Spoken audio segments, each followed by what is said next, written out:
ሞገድ ደራሲ አርቪንግ ዋላስ ተርጓሚ ተሾመ ዳምጠው ተራኪ ዮሐንስ የዝና ሲሳይ ምስልና ድምፅ ውህደት ዮሐንስ ሙሉ ለገሰ ከኢዛና ትረካዎች።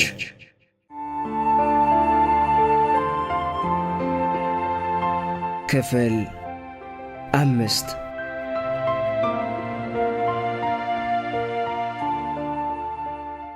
እንዳለፉት ቀናት የዛሬውን ብሩህ ሆኖ ያልፍ ዘንድ ኤድዋርድ አርምስቴድ ታጥቆ ተነስቷል።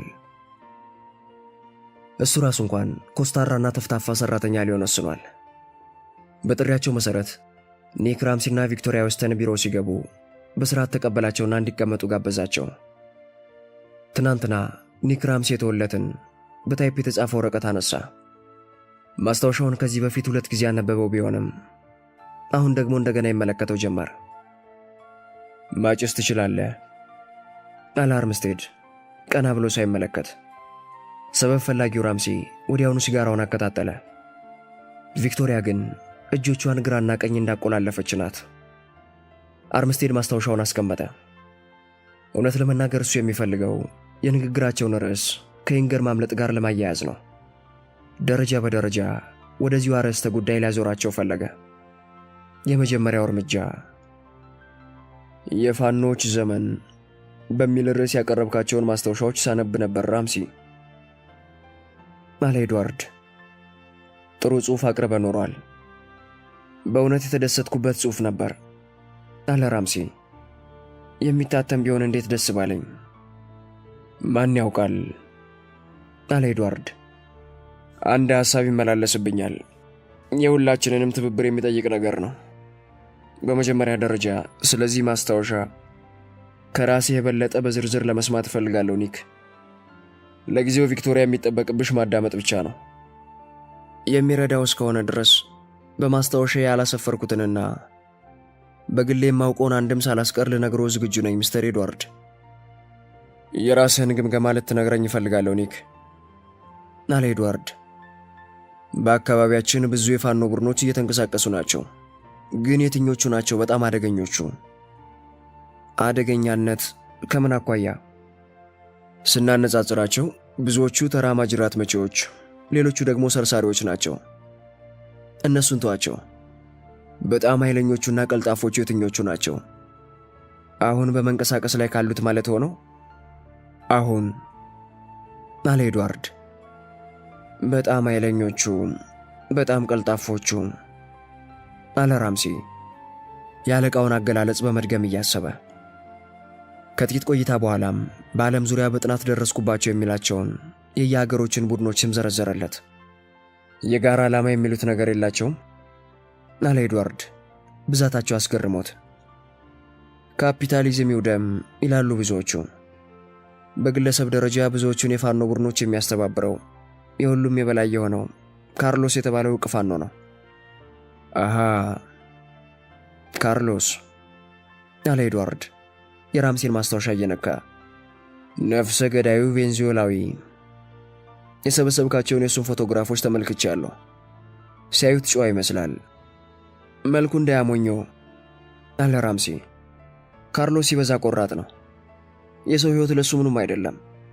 ታዋቂ ከመሆኑ በፊት ካርሎስ ፓሪስ ውስጥ በላቲን ሰፈር ሩቱሊ ውስጥ 3ኛ ፎቅ ላይ ይኖር ነበር።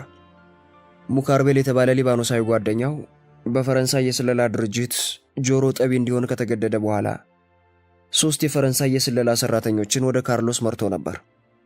በቃለ መጠይቁ ወቅት ካርሎስ ሽንት ቤት ደርሶ ለመመለስ ፈቃድ ይጠይቃል።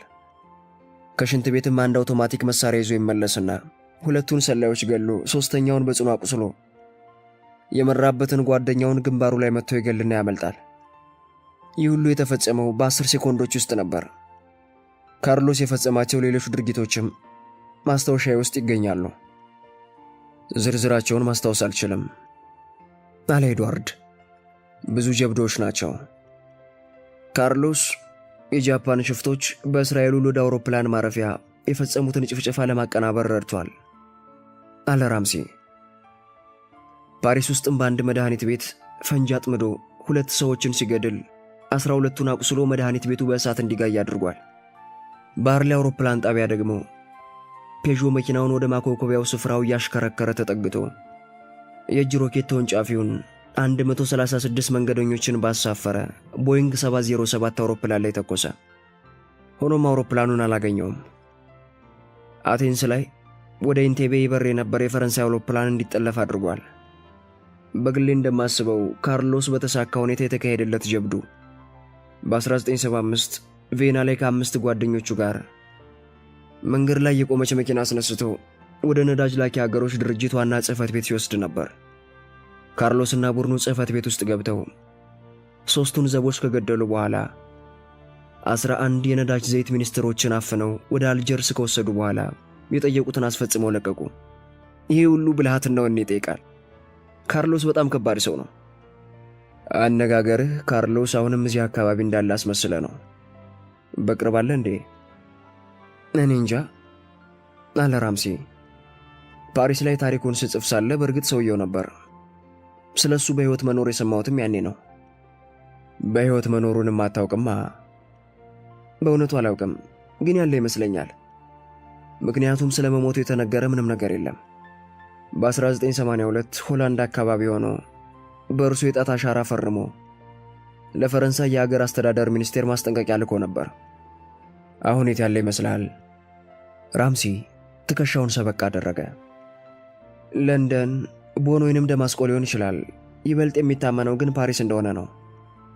የኤድዋርድ አይን ከኒክ ራምሲ ወደ ቪክቶሪያ መልሶም ወደ ኒክ ራምሲ ተሽከረከረ። ይሄ ሁሉ ምን ይመስላል ኒክ? ይሄ ካርሎስ የሚሉት ሰው ኮሚኒስት ይሆን?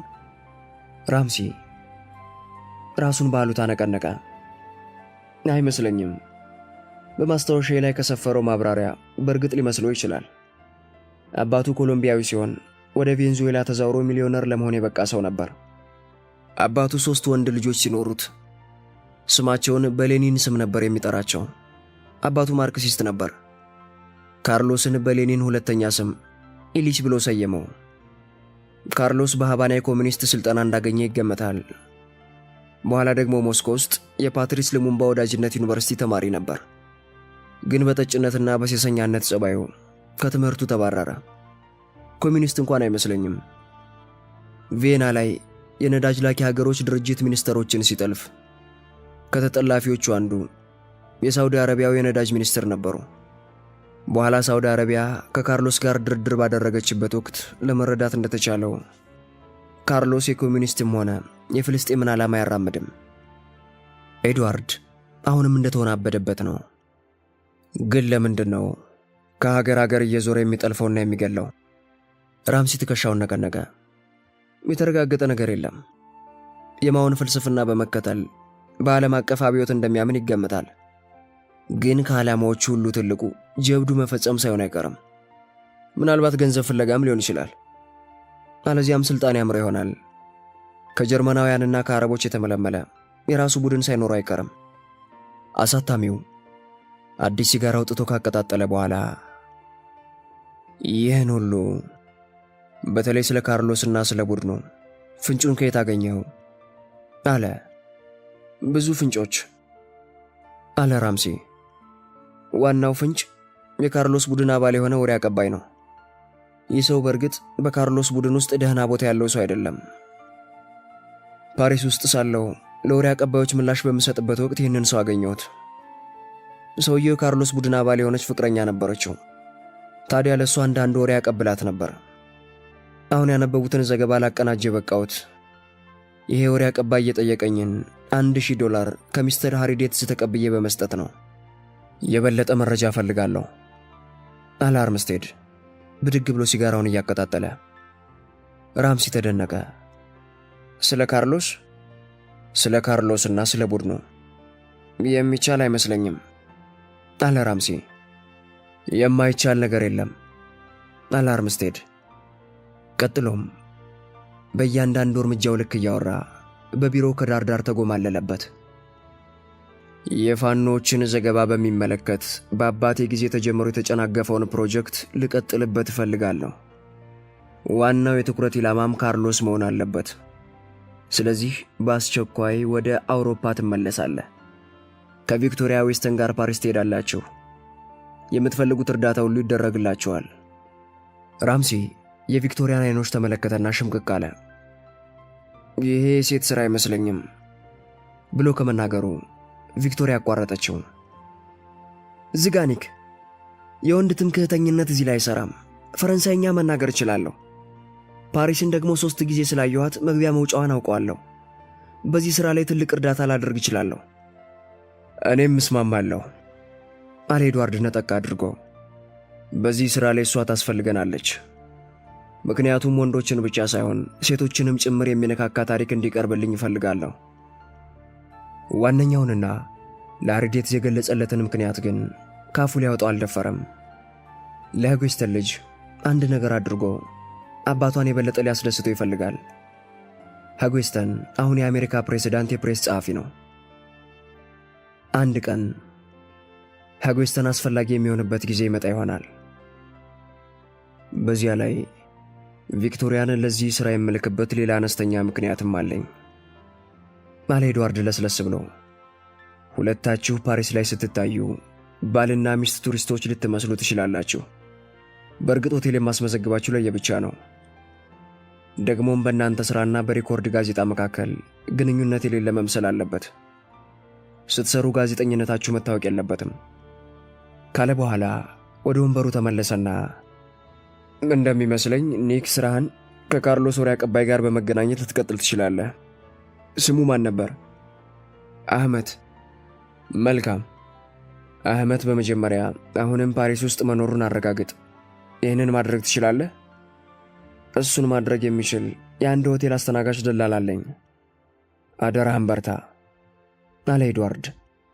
አየህ፣ ካርሎስ በቅርቡ የሚያደርገው ጠለፋ፣ ዘረፋ ወይም ተመሳሳይ ተግባር ይኖረው እንደሆነ ላውቅ እፈልጋለሁ። እዚህ ላይ በዛ አለ ራምሲ እየተጠራጠረ። እኔም የምከፍለው ብዙ ነው አለ ኤድዋርድ። አህመት ላልከው ወሬ አቀባይ $10,000 ልትከፍል ትችላለህ። የበለጠ ፍንጭ ሊሰጡ ለሚችሉ ደግሞ የበለጠ ከፍላለሁ። ራምሲ በሐሳብ ተዋጠ። ደግሞም አህመት ስለ ካርሎስ ሊሰጠን የሚችለው ፍንጭ ምን ያህል ጠቃሚ እንደሆነ አላውቅም። ገንዘብ እዚህ ቦታ አይሰራም። በእርግጥ ፋኖዎች ገንዘብን ይጠቀማሉ፣ ግን የእንቅስቃሴያቸው ዓላማ ገንዘብ አይደለም። ፍላጎታቸው ርዕዮተ ዓለማዊ ነው። በእኔ አመለካከት ርዕዮተ ዓለም ማለት ገንዘብ ነው አለ ኤድዋርድ በፍጥነት። ገንዘብ ሁሉም ነገር ነው። አሁን ትረዳዋለህ። ለጊዜው ግን ከአህመት እንጀምር። በሉ ለጉዞ ተዘጋጁ። ጉዞ ነገ ነው። ፓሪስ እንደደረሳችሁ ደጎል አውሮፕላን ጣቢያ የሚቀበላችሁ ማርቼዲስ መኪና ከነ ሾፌሩ ይዘጋጅላችኋል። የምትሄዱት የአንደኛ ማዕረግ አገር ጎብኚዎች ሆናችሁ ነው። አዲስ ዜና ስታገኙ በግል ስልክ ደውሉልኝ። ከዚህ በኋላ ሃሪዴትስ ወይንም እኔ የሚቀጥለውን ሥራችሁን እናሳውቃችኋለን። መልካም ጉዞ።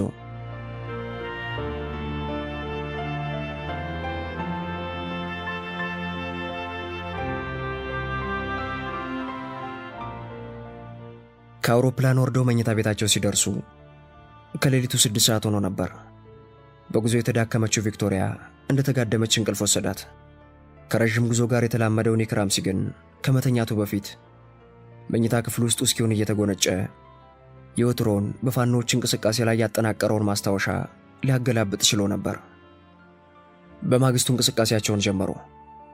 ከሆቴላቸው ወጥተው በኒክ ራምሲ መሪነት ግማሽ ሰዓት እንደተጓዙ አንድ ሆቴል በር ላይ ሲደርሱ ወደ ውስጥ እንገባለን፣ እኔ ላነጋግራቸው፣ መጠጥ አዘሽ በጸጥታ ጠብቂ አላት። ምንድነው የምጠጣው? የፈለግሽውን። ራምሲ የሚያሳያት ንቀትና በተደጋጋሚ እሷን እንደማይፈለግ ተቀጥላ መመልከቱ አብግኗታል። በደመ ነፍስ ጥርሷን ነክሳ እየተከተለችው ወደ ውስጥ ገባች። ራምሲ አንድ በርጩማ ላይ ሲቀመጥ ቪክቶሪያም ከጎኑ ቁጭ አለች። አንድ ጎባጣ አስተናጋጅ እጆቹን ወደ ኋላ አጣምሮ ትዕዛዛቸውን የሚጠባበቅ ይመስል ከፊት ለፊታቸው ቆመ። ራምሲ ሲጋራውን አቀጣጥሎ ውስኪ አለ። ቪክቶሪያ ራምሲ ያዘዘውን በማዘዝ እሷም ከሱ እኩል መሆኗን ልታሳየው ወስና ነበር። ግን በዚህ ሰዓት ከባድ አልኮል መጠጣቱ ከእኩልነት ይልቅ የበታችነት ምልክት መሆኑን አምና ተወችው። ኮካ አለች ያለ ፍርሃት። አስተናጋጁ መጠጣቸውን በማቅረብ ላይ እንዳለ ራምሲ ወደፊት አስግጓ አናገረው። መሴ ባለፈው እዚህ ሳለው ማለቴ ከ1 ዓመት በፊት ሄነሪ የተባለ አስተናጋጅ ወዳጄ ነበር። አሁን አስተናጋጁ አቋረጠው። አለ ጓዳ ልብስ እየቀየረ ነው። እንግዳ እንደሚፈልገው ልትነግርልኝ ትችላለህ? ጎበጣው አስተናጋጅ በቡና ቤቱ በአንደኛው በር በኩል ከወጣ በኋላ ብዙም ሳይቆይ ከትከሻው ሰፋ ያለ መልከቀና ሰው የነጭ ጃኬቱን ቁልፎች እያስተካከለ ብቅ አለ። ሄይ ሄንሪ አለ ራምሲ። አስታወስከኝ? ሄንሪ ቀስ በቀስ ፈገግ እያለ መጣ። መሴኒክ እንደምነህ አለው። በጣም ደህና ነኝ። እንደምታየኝ በቅርቡ አገባው። ከባለቤቴ ጋር ተዋወቁ። ሄንሪ ሞቅ ባለ ሰላምታ ከቪክቶሪያ ጋር ተጨባበጠ። የአብርሃምና የሳራ ጋብቻ። እረ ለመሆኑ ይህንን ጉጉት ሽማግሌ እንዴት ልታገቢ ቻልሽ? ሲል ቀለዳት። ለገንዘብ አለች ቪክቶሪያ ሙሉ ለሙሉ ፈገግ ብላ። እሺ ሄንሪ ደህና ነው ሆይ? ጠየቀ ራምሲ። እኔማ የልጅ ልጅ አድርሻለሁ በማለት ሄንሪ ከኪሱ ቦርሳ አንድ ፎቶግራፍ አውጥቶ ሰጣቸው። ራምሲና ቪክቶሪያ ፎቶውን ተጠጋግተው ተመለከቱት። እንኳን ደስ ያለ ውዳያት አለ ራምሲ ፎቶውን እየመለሰ። እናንተም ለጫጉላ ነው የመጣችሁት? ለሥራ አለ ራምሲ። የሄንሪ ገጽታ ኩፍትርትር አለ። የበፊቱ አይነት አለ ራምሲ ድምፁን ዝቅ አድርጎ። አጅሬ አሁንም ፓሪስ አለ? አዎ። ላነጋግረው እችላለሁ? መቼ? በተሻለ ፍጥነት። የት ነው ያረፋችሁት? ራምሲ ያረፉበትን ሆቴል አድራሻ ሰጠ። በ1 ሰዓት ውስጥ እንዲደውልላችሁ አደርጋለሁ። አመሰግናለሁ። ራምሲ ከበርጩማው ተነስቶ ለመጠጡ ከከፈለ በኋላ ለሄንሪ 500 ፍራንክ ሸጎጥ አድርጎ ከቪክቶሪያ ጋር ከሆቴሉ ወጣ። በአቆራራጭ መንገድ እየተጣደፉ ወደ ሆቴላቸው ተመልሰው የሚደወልላቸውን ስልክ በጉጉት ይጠባበቁ ጀመር። ስልኩ የተደወለው ከ50 ደቂቃዎች ቆይታ በኋላ ነበር። ራምሲ አፈፍ አደረገው። ሄሎ ሚስተር ራምሲ? ነኝ። አህመድ ነኝ። ታዲያስ አህመድ በመደወልህ ደስ ብሎኛል። ልታነጋግረኝ ትችላለህ? አይሆንም፣ አሁን አልችልም። በዚህ ዳርቻ የሞንቴቤሎ መዋኛ ስፍራ ሳጠምዳለሁ። ማለቴ ከሰዓት በኋላ 9 ሰዓት ላይ እዚህ እንነጋገር። ጥሩ፣ ልክ በ9 ሰዓት እንዳላጣ። ራምሲ ስልኩን ዘጋ። ምን ጊዜ አለች ቪክቶሪያ። የንግግራቸው ፍጥነት አስገርሟት። ጥሩ ውጤት ተገኘ? ሁኔታው አላመቸውም። ሊያነጋግረኝ አልቻለም። ቀጠሮ ሰጠኝ። በሴን ዳርቻ አሳ እንደሚያጠምድ ነግሮ የምንገናኝበትን ቦታ ጠቁሞኛል። እውነት አሳ ያጠምዳል ማለት ነው? አለች ቪክቶሪያ ግራ ተጋብታ። የኮድ ንግግር ነው። ስፍራው አመቺ ስለሆነ ንግግራችንም ሆነ እኛ ራሳችን ልንጠለፍ አንችልም። አየሽ፣ ካርሎስ የራሱን ቡድን አባላት እንቅስቃሴ ሳይቀር በጥብቅ ስለሚከታተል አህመድ ሲበዛ ጠንቃቃ ነው። ራምሲ ሰዓቱን ከተመለከተ በኋላ ጥቂት ሰዓቶች አሉን። በፓሪስ የሪኮርድ ወኪል የሆነውን ሲድ ሉቃስን ማነጋገር አለብኝ። አንቺስ ምን ስትሰሪ ትቆያለሽ? ትንሽ ልተኛ አለች ቪክቶሪያ። ወደ አህመድ ስትሄድ ቀስቅሰኝ። ከምሳ በኋላ ቪክቶሪያ እንቅልፏን ጨርሳ ፊቷ እያበራ አህመድ ወደ ተቀጠረበት ስፍራ ከራምሲ ጎን ትጓዛለች። በዚህ ታች አለ ራምሲ። ከመንገዱ ተገንጥለው ወደ ሲን ወንዝ ዳርቻ በሚያስወርዱት የድንጋይ ደረጃዎች እየተጠመዘዘ ቪክቶሪያ ተከትላ ወረደች። ደረጃውን እንደጨረሱ ከወንዙ ጎን ለጎን በተዘረጋው የድንጋይ ንጣፍ ላይ ይጓዙ ጀመር። በስተቀኛቸው ከተንጣለለው ወንዝ ጠርዝ ላይ 4 ወይም 5 አሳ አስጋሪዎች ፈንጠር ፈንጠር ብለው ይታያሉ። አጠገባችን ያለው ነው አህመድ ባለባርኔጣ አላት ራምሲ። አህመድ ቀጠን ያለ ወጣት ሲሆን ከአጠገቡ ቅርጫት አስቀምጦ የቀርከሃ መንጠቆውን ወደ ወንዙ ውስጥ እየጨመረ ነው። ራምሲ ሲጋራ የሚያያይዝ በመምሰል ቆም አለና ልትከተኝ ትችያለሽ፣ ግን በጣም አትጠጊኝ፣ ደግሞ አትነጋገሪ፣ ሚስቴ መሆንሽን እኔ እነግረዋለሁ። እሺ እንሂድ አላት በዝግታ። ከአህመት ቅርጫት ትይዩ ሲደርስ ራምሲ ቆም አለ። መጀመሪያ ወዲያ ወዲህ ተገላመጠ። ሌሎች አሳስጋሪዎች ራቅ ራቅ ያሉ በመሆናቸው ንግግራቸውን ሊሰሙ አይችሉም። ራምሲ ወደ ቅርጫቱ አመለከተ። ዛሬ ስንት አሳ ሰገርክ አህመት? ጠየቀ ራምሲ። እንደምታየው ነው መለሰ አህመት። ራምሲ በርከክ ብሎ ቅርጫቱን ከፈተው። ባዶ ነበር። አህመት ፈጠን ብሎ እየተቆናጠረ ሴቷ ደግሞ ማናት ሲል ጠየቀው። ባለቤቴ። ጥሩ በል ፈጠን አድርገው። እንደ በፊቱ ነው አለ ራምሲ። አንድ መረጃ እፈልጋለሁ። ካርሎስ ፓሪስ አለ? ሊሆን ይችላል። በቅርቡ አንድ እንቅስቃሴ አቅዶ እንደሆነ ለማወቅ እፈልጋለሁ። አይቻልም፣ ሂድ ከዚህ። ራምሲ ግን ንቅንቅ አላለም። $10,000 እከፍላለሁ። ለመጀመሪያ ጊዜ አህመት ራምሲን ገልመጥ አድርጎ ተመለከተው። የሰማው እውነት መሆኑን ሊያረጋግጥ የፈለገ ይመስላል።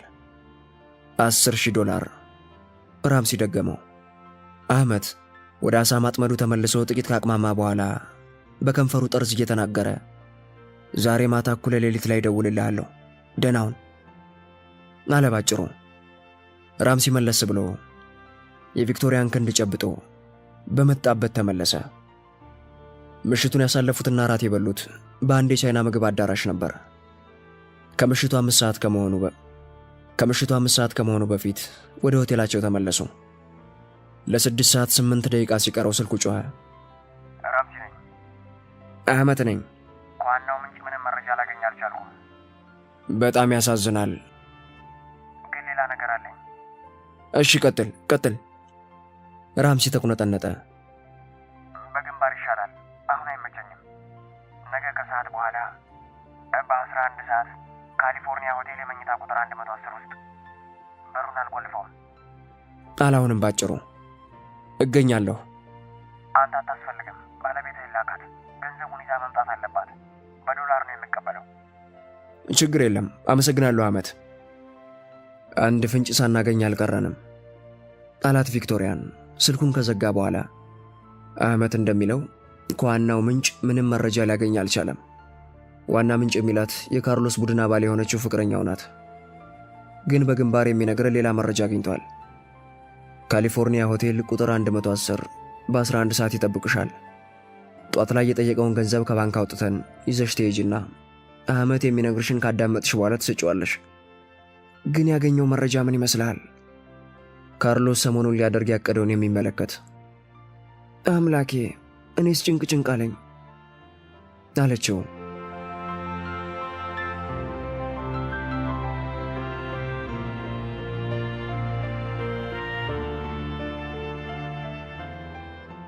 በካሊፎርኒያ ሆቴል መግቢያ በር ላይ የደረሱት ከሰዓት በኋላ 11 ሰዓት ሊሞላ 5 ደቂቃ እንደቀረው ነበር። በቀጥታ ወደ አሳንሰሩ አመሩ። እንግዲህ አለ ራምሲ የአሳንሰሩን ቁልፍ ጫን እያደረገ፣ ቁጥር 110 የሚገኘው በሚቀጥለው ፎቅ መሆኑ ነው። በሩን ክፍት ነው የምታገኙ። በቀጥታ ግቢ። ለመሆኑ ገንዘቡን ይዘሻል? ይዣለሁ። ግን ኒክ ሰውየውን ባጣው ምንድን ነው የማደርገው? ቶሎ ተመለሺ። ግን አታስቢ፣ አህመት ያለ ጥርጥር ይጠብቅሻል። ገንዘቡን ከመክፈሌ በፊት የሚነግረኝን መጻፍ አለብኝ አይደል? ጎሽ፣ በቃ ገብቶሻል። የሚሰጠኝ ፍንጭ የማይጠቅም ቢሆንስ? ያም ሆነ ገንዘቡን ስጪው። ከሰውየው ጋር ግንኙነታችንን መቀጠል አለብን። አሳንሰሩ ተከፈተ። የት ነው ታዲያ ስመለስ የማገኝ ኒክ? ቡና ቤት ውስጥ እጠብቅሻለሁ። መልካም ዕድል። አሳንሰሩ ውስጥ ገብታ ወደ ላይ በጎኖች መጠን ራምሲ ወደ ታች ሲቀራየችው፣ ወዲያው አንደኛ ፎቅ ደርሳ በመጠኑ ጨለም ባለው ኮሪደር በኩል ወደ ቁጥር 110 ታመራ ጀመር። በሩ ዝግ ነበር። ማንኳኳት ይኑር አይኑርባት ስታመነታ ቆየችና እጀታውን ወደ ታች አለችው። ተከፈተ። ገባችና ከውስጥ ዘጋችው። ክፍሉ ጨለም በማለቱ ለዓይን ያዝ ያደርጋል። ለክፍሉ ደብዛዛ ብርሃን ሊሰጠው የቻለው በበሩና በትልቁ ጥንድ አልጋ መካከል የቆመው የራስጌ መብራት ነበር። ሰውየው ያለበትን ቦታ ለመለየት ጊዜ አልወሰደባትም። ከአልጋው በወዲያኛው ጠርዝ ባለመደገፊያ ወንበር ላይ ተቀምጧል። የሚታየው ግን ጀርባው ብቻ ነው። ጫማውን እያሰረ መሆን አለበት። አህመት ተጣራች። እመቤት ራምሲ መጥቻለሁ። አልጋውን እየዞረች ወደ ሰውየው እየተጠጋች ቦርሳዋን ከፍታ ብዕርና ማስታወሻዋን ታወጣ ጀመር። ግን ቀረብ ስትል ድንገት ቅፍፍ አላት። መልስ አልሰጣትም። አህመት እንደገና ተጣራችና ወደ ሰውየው በመሄድ ፋንታ መልስ እስኪሰጣት ቆም ብላ ጠበቀችው። ጸጥታ። አልተንቀሳቀሰም፣ ወይም ሰላምታ ሊሰጣት ቀና አላለም። አይንቀሳቀስም። ግዑዝ ነው። ቀስ እያለች ቀረበችው። አሁን በግልጽ ይታያት ጀምሯል። አናቱና ትከሻዎቹ ተለዩአት። አሁንም ተጠጋች። የጩቤ እጀታ ጀርባው ላይ ታያት። ጩቤው ራሱ ግን ተሰክቶበታል። ጩኸቷን ልትለቀው ስትል ለጥቂቷ አጠችው። ሰውነቷ ራደባት። ተንዘፈዘፈች። በክፍሉ የሚሰማው ድምፅ የሚደልቀው የልቧ ትርታ ብቻ መሰላት። ስብሐት ለአብ። አይኗን ጨፈነች። ራሷን ማወቅ ስትጀምር ፍርሃቷ አጣት። ሌላ ሰውስ በክፍሉ ይኖር እንደው? ምናልባት አህመትን የገደለው ሰው ራሱ ቢኖርስ? በደመ ነፍስ ዙሪያዋን ተገላመጠች። ከሷና ከሬሳው በስተቀር ማንም የለም። እንደምንም ተጠግታ የሆነውን ለማወቅ ወኔዋን አሰባሰበች። የጩቤው ስለትና የተቀደደው ሸሚዙ በደረቀ ደም ተበክሏል። እዚህም እዚያም ሰውነቱን ጩቤ ሸርክቶታል። መለስ ብላ በማጎንበስ መልኩን ለመለየትና በሕይወት መኖር አለመኖሩን ለማወቅ ፈለገች። የዓይኖቹ ብሌኖች ከመሰርጎዳቸውና ከመገልበጣቸው ብዛት ሞራው ብቻ ነበር የሚታየው። አፉ የተከፈተ ሲሆን ወፈር ያለ የደም አረፋ በከንፈሩ ጠርዝ ወደ ጉንጭ ወርዷል። የሠራ አካላቷ በፍርሃት እየዘፈነ ካጎነበሰችበት ቀናለች። የሚባክን ጊዜ አልነበረም። ወደ በሩ ተንደረደረች። በመጨረሻው ቅጽበት የግድያ ምስጢር ያዘሉ ፊልምና መጽሐፍትን ስትከታተል የኖረች ስለነበረች አንድ ነገር ትዝ አላት። በሚንቀጠቀጡ እጆቿ ከቦርሳዋ መሐረብ አውጥታ የእጇን አሻራ ከበሩ እጀታ ላይ ጠርጋ ጠፋችው። ከዚያም በሩን በትከሻዋ ገፋ አድርጋ ከፍታ በኮሪደሩ ግራና ቀኝ ተገላመጠች። ማንም የለም። ሸመጠጠች። ከግማሽ ሰዓት በኋላ ድንጋጤዋ ያለቀቃት ቢሆንም ከራምሲ ጋር በቀጠሮዋ ቦታ ተገኝታለች። በተቆራረጠ ትንፋሽ የገጠማትን ነግራው ለድንጋጤዋ ማብረጃ ከማቀዝቀዣው ደረቅ ጂን አውጥታ ተጎነጨች። የራምሲ መልስ ፈጣን ነበር። ጊዜ ሳያጠፋ ኒውዮርክ ለኤድዋርድ አርምስቴድ ደውሎ ከእንቅልፉ አስቀስቅሶ የወሬው ምንጭ ተገድሎ ማግኘታቸውን አስረዳው። ቪክቶሪያ ያለ ወትሮዋ መጠጡን እንደተያያዘችው ናት። ራምሲ ስልኩን ከመዝጋቱ በፊት እሺ ሚስተር አርምስቴድ፣ ከእርስዎ ተለዋጭ ትዕዛዝ እስኪደርስን ባለንበት እንጠባበቃለን። እሺ ሰላም ያገናኘን ሲል ሰማቸው። እኔ እኮ በሕይወት አስከሬን አይቼ አላውቅም አለችው። ራምሲ ሶፋው ላይ ተንሰራፍቶ ተቀምጦ ስጋጃውን እየተመለከተ መልሱን የሰጠው ካርሎስ ይመስለኛል አላት። አርምስቴድ ደግሞ ሌላ ሥራ እስክንሰጣችሁ ስለ ሌሎች የፋኖ ቡድኖች አጥኑ ነው የሚለን። ከዚያም አይኗን እየተመለከተ እስካሁን አስከሬን አይቼ አላውቅም አልሽኝ? ከእንግዲህ ገና ብዙ ታያለሽ አላት።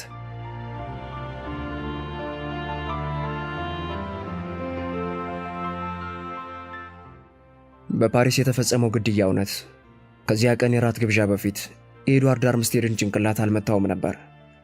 ሃሪዴትዝን በኢጣሊያው ምግብ ቤት በናኔ አልባሌቶ ቀጠሮ ሰጠው።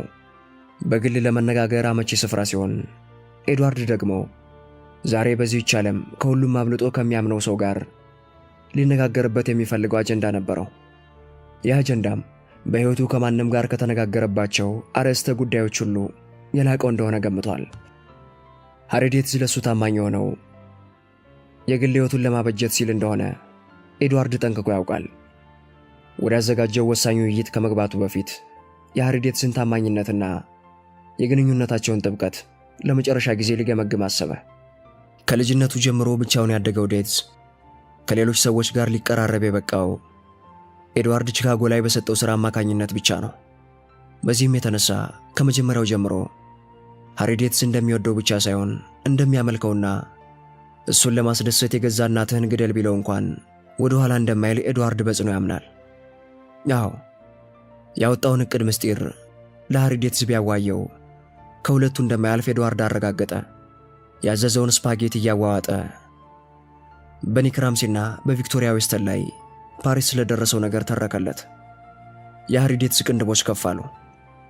ምን ትቀልዳለህ? ወሬ አቀባዩን ቪክቶሪያ ተገድሎ አገኘችው? ኤድዋርድ የአዎንታ ምልክት አሳየ። ብዙ መልእክት ያዘለ ግድያ ነው የተፈጸመው። ካርሎስ ራሱ ከተከታተልከኝ ዋጋህን ነው የሚሰጥህ እንዳለኝ ነው የምቆጥረው። ዴትስ በተራው የአዎንታ ምልክት አሳየ። ሌሎች ፋኖዎችም ቢሆኑ ተመሳሳይ መልእክት እንደሚልኩብን ነው የምጠብቀው። ያለ ጥርጥር ዴትስ ተስማማ። ያ ሐሳብ ነው ሌላውን ትልቁን ሐሳቤን ያመነጨልኝ፣ አላሳታሚው። ለዚህ ነው ዛሬ ካንተ ጋር ልነጋገር የፈለግኩት። ያሰብከው ምንድነው አለቃ? ታላቅ ሐሳብ።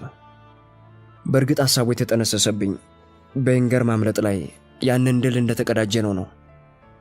ይንገር ያቀዳጀን ድል ትኩስ ወሬዎች ራሳቸው እኛ ጋር እንደማይደርሱ ነው የሚያስተምረን። ልክ ያኔ እንዳደረግነው ትኩስ ዜናዎችን ራሳችን መፍጠር ይኖርብናል። አየህ ሃሪ፣ ራምሲንና ዌስተንን ልጅ ፓሪስ ስልካቸው እንኳን ከነሱ ምርምር ምንም የረባ ነገር ሊገኝ እንደማይችል አውቀው ነበር። ማንኛውም የፋኖ ቡድን ቢሆን ምንም ነገር ሊያሳውቀን እንደማይችል ወዲያውኑ ነበር የተረዳሁት። ግን ላረጋግጥ ፈለጉ። ለዚህም ነበር ሪፖርተሮቹን ፓሪስ የላኳቸው። ይኸውልህ ግምቴ ትክክል መሆኑን አረጋገጡልኝ። አየህ፣ ፋኖዎች የራሳቸውን ሽብር የሚያካሂዱት ለራሳቸው ዓላማ ነው። የእኛ ፍላጎትና ችግር ሊገባቸው አይችልም። በእርግጥ ዕቅዳቸውን ከፈጸሙ በኋላ ያደረጉት ነገር ዜና፣ ያውም ታላቅ ዜና ይሆናል። ነገር ግን የኛ የግል ዜና ሳይሆን በዓለም የሚገኝ ማንኛውም ጋዜጣና ሬዲዮ ያተመውና ያናፋው ዜና ነው የሚሆነው። ፋኖዎች ለማንም ቢሆን እንዲህ ልናደርግ ነው ብለው አስቀድመው አይናገሩም። ተግባባን? ተግባባን አለው ሃሪ ራሱን እየነቀነቀ። አየህ ሃሪ፣ ትናንት ሰሞኑን ጋዜጣችን ላይ ምን ልናሰፍር እንደምንችል ፋይል ሳገላብጥ ነበር። በእርግጥ ብዙ የሚታተም ነገር አለ። የስፓኝ ንጉሥ በባስክ ገጠር ጉብኝት ያደርጋል። በስዊዘርላንድ የኑክሌር ጦር መሳሪያ ቅነሳ ስብሰባ ይካሄዳል። የእስራኤሉ ጠቅላይ ሚኒስትር በካይሮ ሌላ ስብሰባ እያቀደ ነው። በሎርድስ ደግሞ ጳጳሱ ንግግር ያደርጋል። ይህ ሁሉ ዜና ነው። ግን ሁሉም ትኩስ ዜና አይባልም። እኛ እናትመዋለን፣ ኒውዮርክ ታይምስ ያትመዋል፣ ሁሉም ያትመዋል። ቴሌቪዥኑ አቀናብሮ ያቀርበዋል፣ ራዲዮውም እንዲሁ። ኤድዋርድ ሲጋራ አውጥቶ ለኮሰና በአጠቃላይ ሃሪ፣ እውነተኛ ዜና የሚባል ነገር የለም አንተ ራስህ እስካልፈጠርከው ድረስ አለው። እየሰማው ነው አለቃ። በጥሞና አዳምጠኝ። ባለፈው ምሽት ከኪም ጋር ተኝቼ ልነሳ ስል አንድ ድንቅ ሐሳብ ጭንቅላቴን መታው። የይንገር ማምለጥ እንዴት የግላችን ዜና ሊሆን ቻለ? ራሳችን ስለፈጠር ነው አይደለም? ያው እኛ የሰራነው ክስተት ስለነበር ከሁሉም የበላይ ያደረገኝ። አሁንም ከቆምንበት እንድንቀጥል ነው ፍላጎቴ። ከአንድ ዝነኛ የሽብርተኛ ቡድን ጋር ልሰራ ፈልጋለሁ። ታዲያ ታሪክን ራሳችን አቀናጅተን የምንሰራው ከሆነ ያ ታሪክ የግላችን መሆኑ አይቀርም። አባባሌ ገብቶሃል ሃሪ? ግን እንዴት ነው ታሪክን ራሳችን የምንሰራው? ታሪክ እንዲሰራ የምትልከው የራሴ ፋኖ ቡድን በማደራጀት አለ አርምስቴድ በዝግታ። በእርግጥ አሁን ያሉት ፋኖዎች አልተባበሩንም። ስለዚህ የራሳችንን ቡድን እኛ እንቦድናለን። ያ ቡድን እኛ ያዋቀርነው በመሆኑ እኛ ያዘዝነውን ብቻ ይፈጽማል። ያ ቡድን የፈጸመው ተልእኮም እኛ ያሰራነው ታሪክ በመሆኑ የኛ የግል ዜና ይሆናል። ይህ ሂደት ነው በኒውዮርክ ቁጥር 1 የሚያደርገንና በዓለም የታወቅን ጋዜጠኞች የሚያሰኘን። ምን ይመስላል ሃሪ? ታላቅ ሐሳብ አለቃ፣ የታላቆች ታላቅ፣ ፍጹም የጠራ ጽንሰ ሐሳብ ማለት ይሄ ነው። አጓጓዝ በትክክለኛው ፈር ነው። ግን ሃሪ አቅማማ። ግን ምን? ኤድዋርድ ሊያውቅ ፈለገ። በእርግጥ ሊደረግ ይችላል? ተደርጓል በይንገር ጊዜ።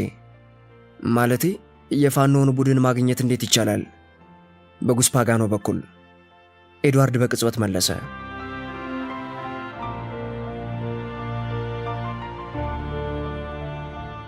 በማግስቱ ጧት ኤድዋርድ ፓጋኖን ቢሮ ውስጥ ተቀበለው። ለፓጋኖ ግልጽ በመሆን ሁሉንም ነገር አፍረጥርጦ ሊነግረው ኤድዋርድ ወስኗል። ነገር ግን መጀመሪያ ፓጋኖን በጓደኝነት ማቅረብ እንዳለበትም ተገንዝቧል። ቡና አዘዘለት። በእርግጥ ሁለቱ የሚያወሩት የጋራ ጉዳይ ሊኖራቸው ስለማይችል ኤድዋርድ በቀጥታ ወደ ነጥቡ ሊገባ ፈለገ። ቡናውን ጨልጦ አስቀመጠና ጉስ አለ። አንድ በጣም ጠቃሚ ጉዳይ ላዋይ ይፈልጋለሁ፣ ግን ከመነሻው አንስቶ ለእኔ ስላለ ታማኝነት ላረጋግጥ እወዳለሁ። ፓጋኖ ግንባሩ ሸበሸበ። ወፍራም ደመወዝ ይከፍሉኝ የለም እንዴ? ያ ነው እኔን ታማኝ የሚያደርገኝ። የበለጠ ልከፍል እችላለሁ አለ ኤድዋርድ። ፍጹም ታማኝ ሆነኝ፣ ግን የሚያዋዩኝ ነገር በሁለታችን የሚቀር ምስጢር ከሆነ በፍጹም አይጠርጥሩኝ። 100% ላምንብህ እፈልጋለሁ። አረ 100% ይመኑብኝ። ማለቴ ማንንም ቢሆን ስንቀጥር ፋይል እናዘጋጅለታለን። ታዲያ ያ ፋይል በሰውየው ላይ በምናገኘው የዕለት ተዕለት መረጃ ይጠናቀራል። አንተንም ስንቀጥርህ እንዲሁ ፋይል ከፍተንልህ ነበር። ያ ፋይልም በዕለት ተዕለት መረጃ የተጠናከረ ነው። ንግግሩን ገታና ፓጋኖን ተመለከተው። ከ2 ዓመታት በፊት በሌክሲንግተን የተደረገው ተኩስ ትዝ ይልሃል? በአንጥረኞች ላይ። ፓጋኖ መልስ አልሰጠም። በድንጋጤ አሳታሚው ላይ አፈጠጠበት። በተኩሱ ወቅት አንድ የአንጥረኛው ደንበኛና አንዲት የሙት ሚስት ሲገደሉ ዘበኛው ቆስሎ ነበር። ምን ማለት ሆነው? አለ ፓጋኖ። በሕይወቴ እኔ ማንንም ገድዬ አላውቅም። እኔም አልወጣኝም አለ አርምስቴድ። የምናገረው የሆነውን ብቻ ነው። ታሪኩን ፈልፍሎ ያወጣው አንድ የአባቴ ሪፖርተር ነበር። ያ ሪፖርተር ለቆሰለው ዘበኛ ብዙ የሚጠረጠሩ ሰዎችን ፎቶግራፎች እያቀረበ አሳየው። ታዲያ ዘበኛው የአንድ ሰው ፎቶ ሲያይ ወንጀለኛው እሱ መሆኑን አስረዳ። በፎቶ ላይ የሚታየው ሰው ስም ጉስ ፓጋኖ ነበር። ፓጋኖ መልስ አልሰጠም። ትክዝ ብሎ ቀረ። ይህን ሐቅ ለፖሊስ ማቅረብ እንችል ነበር አለ ኤድዋርድ። በማድረግም በጋዜጣችን ለህትመት የሚበቃ አንድ ወሬ እናገኝ ነበር። አባቴ ግን የራሱ ሰራተኛ የሆነ ሰው በእንዲህ ያለ ወንጀል ሲከሰስ ላይ ስላልፈለገ መረጃው በዚህ ፋይል ውስጥ ተቀብሮ እንዲቀር ተደረገ። እኔም ጉዳዩን ከዚህ ፋይል የማወጣው አይመስለኝም፣ ያንተ ትብብር ከታከለበት። አርምስቴድ ምላሹን ከፓጋኖ ይጠብቅ ይመስል ዝም አለ። ፓጋኖ ሲጋራውን ከኪሱ አውጥቶ አከታተለ። ከሲጋራው ምጎ ጭሱን በረጅሙ ቱግ አደረገና በከፊል ፈገግ አለ። ገባኝ ሚስተር ኤድዋርድ፣ የሚፈልጉት 100% ታማኝ መሆኔን ለማረጋገጥ አይደለም? 200% ታማኝ ነኝ አለ። አርምስቴድ ከልቡ ፈገግ አለ። በጣም ጥሩ። ፋይሉን ወደ ዳር ገፋ አደረገ። ከእንግዲህ ይህንን ጉዳይ ከወሬ አናስገባውም። ከዚህ በኋላ ኤድዋርድ የሚፈልገውን ለፓጋኖ ከመናገር የሚያግደው ነገር ሊኖር አይችልም። የምታውቃቸው ወንበዴዎች ይኖሩ ይሆን አለውና አረፈው። ወንበዴዎች? ያልተጠበቀውና የሕፃን ልጅ የመሰለው ጥያቄ ፓጋኖን አስገረመው። በተለያዩ ስፍራዎች ከወንበዴዎች ጋር ነው ያደግኩት። የለም ኤድዋርድ አቋረጠው። የመንገድ ማጅራት መቼዎችን ማለት አይደለም፣ ስለ ዓለም አቀፍ ወንበዴዎች ነው የማወራው። አልገባኝም። ኤድዋርድ እንደገና ሞከረ። በውጭ ሀገር ጭምር የሚንቀሳቀሱ ሽብርተኛ አይነት ወንበዴዎችን ማለቴ ነው። ኦ አለ ፓጋኖ። እኒያ ተዘዋዋሪ ማፊያዎች? ኧረ የለም፣ ማንንም አላውቅም። ኤድዋርድ በቅጽበት ፊቱ ተለዋወጠ። ፓጋኖ ግን ንግግሩን ቀጠለ። ግን ያሏቸውን አይነት ዓለም አቀፍ ፋኖች? አዎ፣ አንድ ቡድን አውቃለሁ። እሺ ቀጥል። የሚገኙት ለንደን ነው። በእርግጥ ሽብርተኛ የሚባሉ አይነት አይደሉም። ታዲያ ምንድን ናቸው? ለገንዘብ የሚሰሩ ምርጥ ሰዎች። ምን ሥራ? እንደ ዝርፊያ አለ። ምን አይነት ዝርፊያ? ማንኛውንም አይነት። እናንተ ከነሱ ጋር በእርግጥ ግንኙነት አለ? በእርግጥ ግሪን ሃቨን ወህኒ ቤት እያለው ክሩፒንስኪ የተባለ እስረኛ ጓደኛ ነበረኝ። ክሩፕንስኪ በጥሩ ጸባይ ተመርጦ የጉልበት ሥራ እንዲሠራ ከወህኒ ቤቱ ውጪ ይወስዱት ነበር። አንድ ቀን አመለጣቸውና በብዙ መከራ ለንደን ገባ። ታዲያ ገንዘብ ይቸግረው ስለነበር ከኩፐር የወንበዴዎች ቡድን ጋር ይገናኛል። አሁንም ክሩፕንስኪ ለንደን ሲሆን እንዲያውም እኔንም ጠርቶኝ ነበር። ታዲያ ልትሄድ አስበህ አታውቅም? በፍጹም። በእርግጥ ሕጋዊ ፓስፖርት አግኝቻለሁ፣ ግን ከውጭ ሰዎች ጋር ልለምድ አልችልም። በዚያ ላይ የእርስዎ ቋሚ ሠራተኛ ነኝ። ምን ያንቀሸቅሸኛል? አርምስቴድ ከመቀመጫው ብድግ ብሎ በሐሳብ እንደተመሰጠ በክፍሉ ተንጎራደደ። በመጨረሻም ወደ ወንበሩ እየተመለሰ ጉስ አለው፣ ይሄ ቡድን ከሠራቸው ሥራዎች ውስጥ ጥቂቶቹን ብትጠቅስልኝ። በእንግሊዝና በፈረንሳይ ብዙ ታላላቅ ሥራዎችን ሠርተዋል። ለምሳሌ በቦስተን የብሪክን ዝርፊያ የፈጸሙት እነሱ ናቸው። ከግላስጎ ወደ ለንደን በሚጓዘው ባቡር ላይም ታላቅ ዝርፊያ ፈጽመዋል። በፈረንሳይም የሶሴቲ ጄኔራልን ባንክ ሙልጭ አድርገው ዘርፈዋል። ያን ጊዜ ወደ ባንኩ የገቡት መሬት ውስጥ በተቀበረ የፍሳሽ ቱቦ ተሽሎክልከው ነበር። ከባንኩ የዘረፉት 12 ሚሊዮን ዶላር ነበር። ለመሆኑ ይሄ ኩፐር ቡድን ስንት አባላትን ያቅፍ ይመስላል? ጠየቀ ኤድዋርድ። ክሩፕንስኪ ባለፈው ዓመት እንደነገረኝ ከደርዘን ይበልጣሉ። ያውም እስር ቤት የገቡት ሳይቆጠሩ። ተመሳሳይ ፓስፖርትና ቪዛ መስራት፣ መጥለፍ፣ ፈንጂ ማጥመድና መዝረፍ ለእነሱ እንደ ሕፃን ጨዋታ ነው።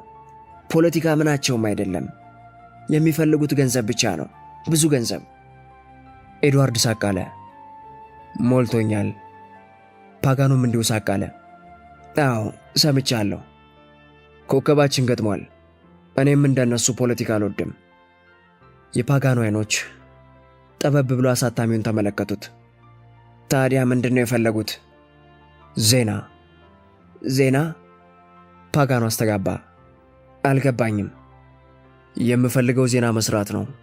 ዜና መፍጠር ለጋዜጣና ለቴሌቪዥን ጣቢያዎች። ወንበዴዎች ያንን ሊያደርጉልኝ ይችላሉ። ፓጋኖ ከራሱ ዘንበል አለ። አሁን ምስጢሩ ተገልጧል። የሐሳቡ ምንጭ አንተ ራስህ ነህ አለ ኤድዋርድ። የኢንገር የማምለጫ ቱቦ ትልቅ ትምህርት ነው የሰጠኝ። ታሪኩን ፈጠርኩት፣ ሰራሁትና ማለት ኢንገርን በቱቦ አሾለኩና የግሌ ዜና ሰርቼ ኒውዮርክን አንቀጠቀጥኳት። ሌሎች ጋዜጦችን አበትኳቸው፣ አናታቸው ላይ ወጣው። ያ ነበር ዜና የመፍጠርን ሐሳብ የሰጠኝ። ተግባባን ጉስ? አዎ አለ ፓጋኖ። እየገባኝ ነው። አየህ፣ ኤድዋርድ ሊያብራራ ሞከረ። በአሁኑ ጊዜ ያን ያህል ጠቃሚ ዜና የለም። አብዛኛውን ጊዜ ተቀናቃኞች ይህንን ያክል ጋዜጣ የመሸጥ አቅም አላቸው። ታዲያ አሁን የግላችን ዜና ያስፈልገናል። ያ ዜና ደግሞ ራሱ እስካልተፈጠረ ድረስ ራሳችን መፍጠር አለብን። ያ ነው የኔ ታላቅ ሐሳብ። ባጭሩ ለዚህ ጉዳይ ወንበዴዎች ያስፈልጉታል ማለት ነው። አዎ፣ ሪኮርድ ጋዜጣ ብቻ የሚያውቀውና የሚያትመው ታላቅ ታሪክ የሚሰሩ ወንበዴዎች። በግልጽ ለማስቀመጥ ሙሉ ጊዜያቸውን ለእኔ የሚሰሩ የተደራጁ ጉልበተኞችን እፈልጋለሁ። ዜና እንዲሰሩልኝ እፈልጋለሁ። ነፍስ ማጥፋት ሳይሆን ጠለፋ፣ ሲሰሙት አበጀው የሚያሰኝ ዘረፋ እንዲያደርጉ ልዋዋላቸው እፈልጋለሁ። ታዲያ በከፍተኛ ደረጃ የሚንቀሳቀሱ ልምድ ያላቸው ወንበዴዎች መሆን አለባቸው። የእነሱ ሥራ ሁልጊዜ በሪኮርድ የመጀመሪያ ገጽ ላይ የሚታተም ታላቅ ተግባር መሆን ይኖርበታል። ፓጋኖ አሁን ሙሉ ለሙሉ ተገለጸለት። ይህ እንኳን አደገኛ ሳይሆን አይቀርም አለ። በዚህ ተግባር ላይ ሰዎች ዜና ለመስራት ሲሉ ሕይወታቸውን አደጋ ላይ ሊጥሉ ነው። አዎ፣ ለገንዘብ አለ ኤድዋርድ ጠበቅ አድርጎ። የኩፐር ቡድን ገንዘብ ይፈልጋል ብለኸኛል። እኔ ደግሞ ያንን ገንዘብ እሰጣለሁ። ምን አይነት ገንዘብ ነው የሚሉት? ምናልባት ለአንድ ተልእኮ 3 ሚሊዮን ዶላር። ጉስ ፓጋኖ የቀስታ ፉጨት አመለጠው። የሚያቅማሙ ይመስላል? ጠየቀ ኤድዋርድ። 3 ሚሊዮን ከተቀበሉ አይናቸውን አያሹም። ታዲያ ማን እንደሆንኩ እንዲያውቁኝ አልፈልግም። ሥራቸውን ራሱን ለማን ወይንም ለምን እንደሚሰሩ ማወቅ የለባቸውም። ሥራቸውን የማዛቸው ባንተ በኩል ይሆናል። ምንም ጥያቄ እንዲያነሱ አልፈቅድላቸውም። ለእያንዳንዱ ተልእኮ ገንዘብ ይከፈላቸዋል። እምቢ የሚሉ ይመስላል? ምን ቆርጧቸው? ታዲያ በእርግጥ ታገኛቸዋለህ? አዎ፣ በል ስራን ጀምር አለ ኤድዋርድ። ነገሩ ትዕዛዝ ነበር። ለአንተ ያሰብኩትን ክፍያ ደግሞ ጊዜው ስደርስ እሰጥሃለሁ። አሁን ግን በቀጥታ ለንደን ሂድና እሽና እምቢታቸውን አሳውቀኝ። አሁኑን? ዛሬ ማታ የጉዞ ትኬትና መሰናዶ በሙሉ ይዘጋጅልሃል። መልሱን በ48 ሰዓት ውስጥ እጠብቃለሁ።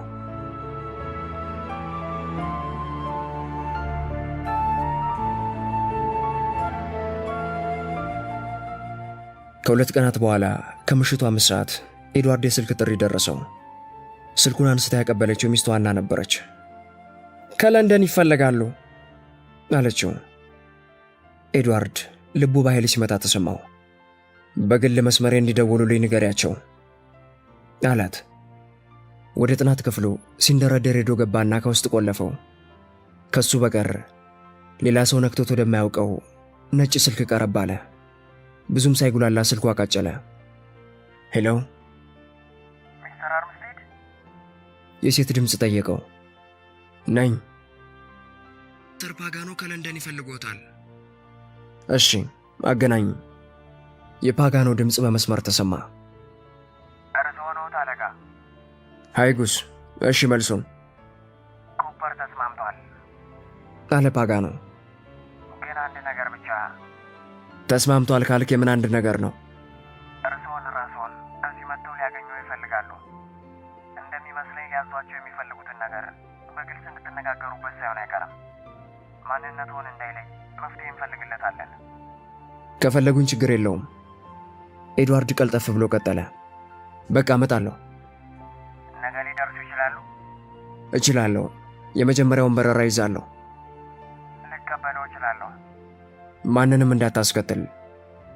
በፍጹም ብቻዬን እጠብቅዎታለሁ። ኤድዋርድ ቀስ ብሎ ስልኩን ዘጋው።